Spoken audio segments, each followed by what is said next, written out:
you're anything like me, after you go out for a full day of shooting, you come back and you start to think about everything that you've done, and you realize that nothing you captured is actually worth keeping, much less sharing.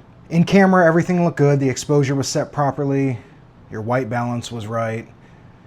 But when you go back to start looking at them and start editing them, you realize that something just seems off. It's missing that X factor. So you start looking at your photo corner to corner, and the more you look at it, the worse that it seems like it gets. And all of a sudden, an outing and an afternoon spent shooting feels like more of a waste of time. So the question is, what do we do about that? At the beginning of my photography journey, after seeing a photo like that, I definitely would have deleted the photo, swept it under the rug, and pretended like it didn't exist.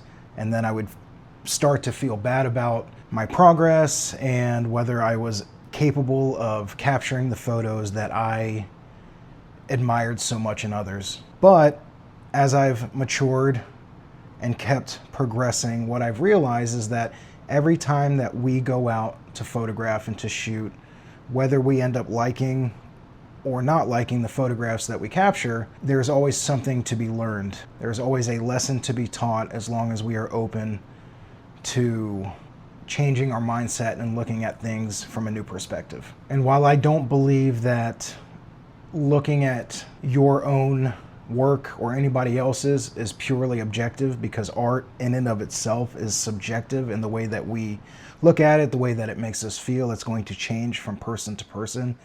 It doesn't mean that you can't step back and take away lessons that can be used to improve yourself as a photographer. And I do think that we have a tendency to be our own worst critic and our own worst enemy, but here are some tips that I've learned to help us distance ourselves and to start seeing our work for what it is. The first tip is to, if at all possible, take several days after shooting before you decide to start editing them. By allowing yourself to have that distance and that time separate from the shoot itself, you'll start to gain a little more clarity that you wouldn't have otherwise.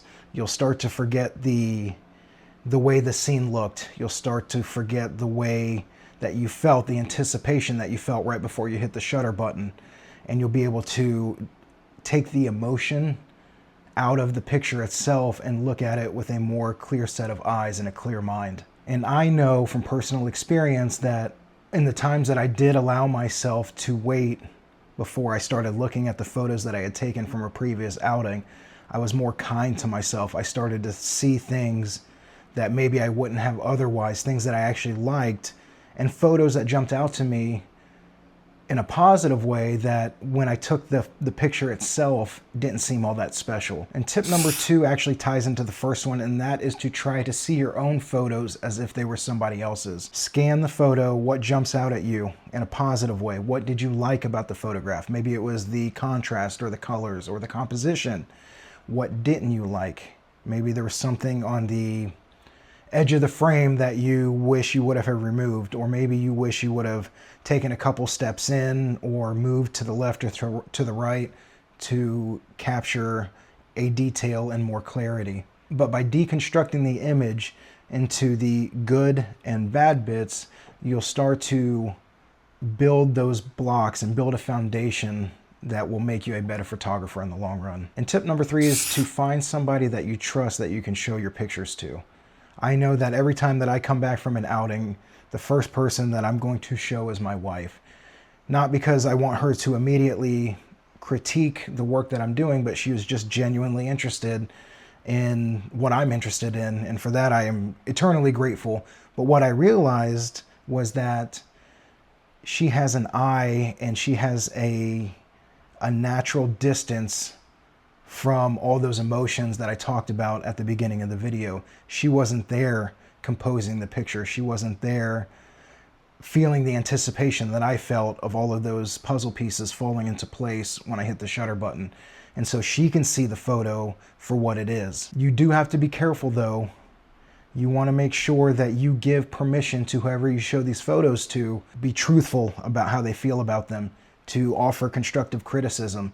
Don't just allow them to be there to inflate your ego and to tell you things that they think you want to hear.